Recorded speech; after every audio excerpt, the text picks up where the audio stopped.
Webster Tarpley speaking from Washington, D.C. So we've gone through the collapsing real economy, the jobless up, and of course we're in the area of 25% real unemployment. If you wanted to get full employment in the United States, you would need 30 million new, well-paid, productive jobs at union wages with full benefits. And that is why I have a 5-point program on the website, tarpley.net. Tarpley.net gives you a 5-point program on 2 pages. Not long to read. It's dense, it's concise, but it's pretty much all in there. And it calls, therefore, for 30 million new jobs to be created as fast as possible. That would get you to full employment. That's the most meaningful economic reform, because at that point, your social problems become soluble. If you don't do it, your social problems are all insoluble, and it also opens the door to further expansion. So that's Tarpley.net. You want to keep up with the entire crisis at Tarpley.net. Now let's look against the background of this very grim economic news and the growing awareness that there never was a recovery. The double dip is a misnomer because there never was an undip. It was a depression all along, as we've been telling you here, I think with as much clarity as we can muster.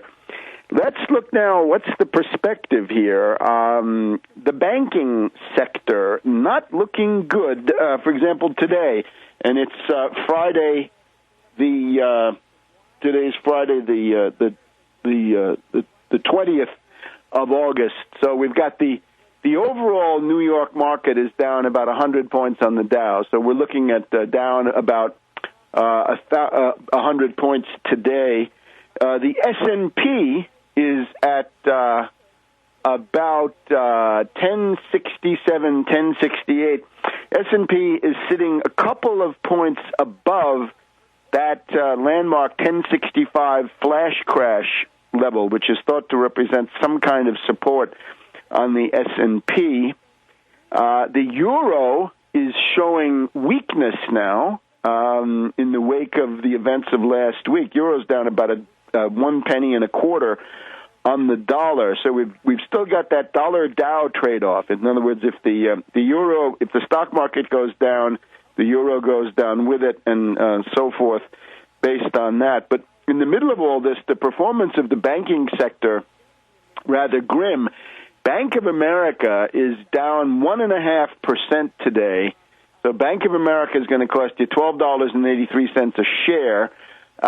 Union Bank of Switzerland, $16.43 a share. That's down 2.25%. Citibank down about 1.75%. Goldman Sachs managing to put in a gain. The clouds are gathering around this banking system, and we hear on CNBC today various people warning about what the future holds for Bank of America, Wells Fargo. We have an independent story on Citibank being in trouble coming in.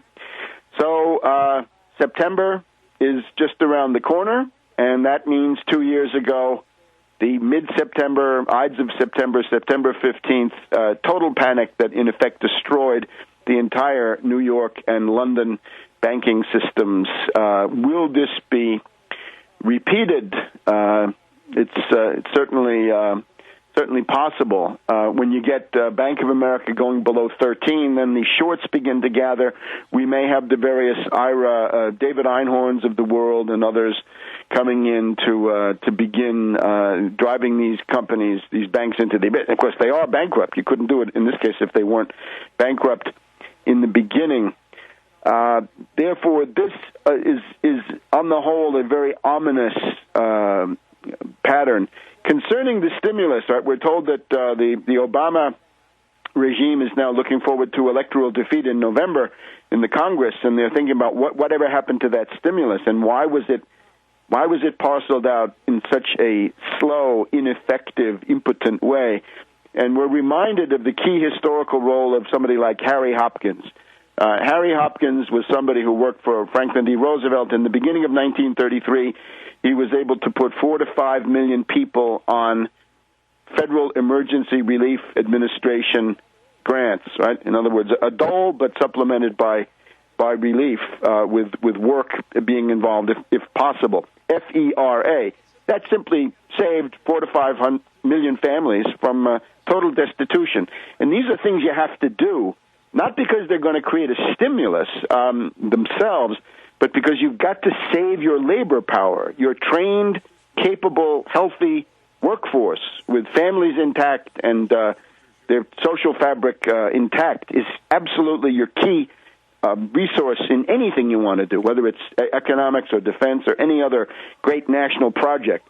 So you've got to maintain your workforce. And then later on in the year, as 33 turned into 34 and a very grim winter came on, that was the time for Civil Works Administration, CWA, and he was able to get about 6-7 million people onto those rolls within, 2 months, right? Much faster than anything that was done in World War I. And this, of course, the ability of Harry Hopkins to do that in 33, 34 prefigures his ability really to contribute something unique to World War II, the victory in World War II, impossible without Lend-Lease. And then you look inside Lend-Lease, with the U.S. producing for Soviet Union, Britain, Australia, United States, everybody else fighting the Axis.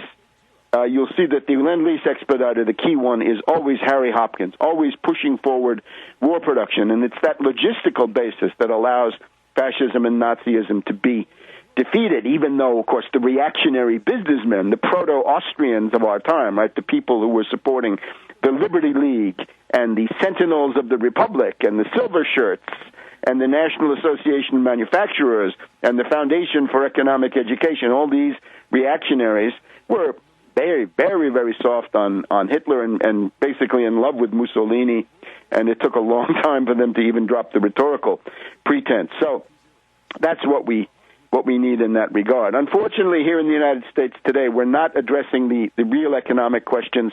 We're talking about the New York mosque, and we're talking about the Arizona illegal alien law. We're talking about gay marriage. We were talking about Mrs. Sherrod and what had she said.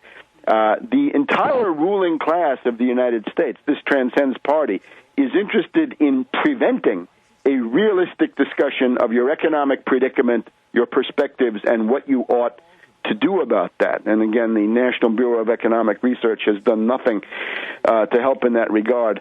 I am amazed to see leftists come forward and say that Imam Faisal Rauf of the planned, proposed, hypothetical mosque in Lower Manhattan is a good guy because he worked for Bush and he works for the FBI.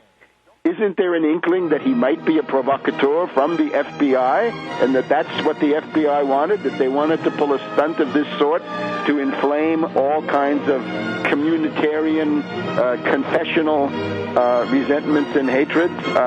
Could be. We'll be back in a minute on World Crisis Radio.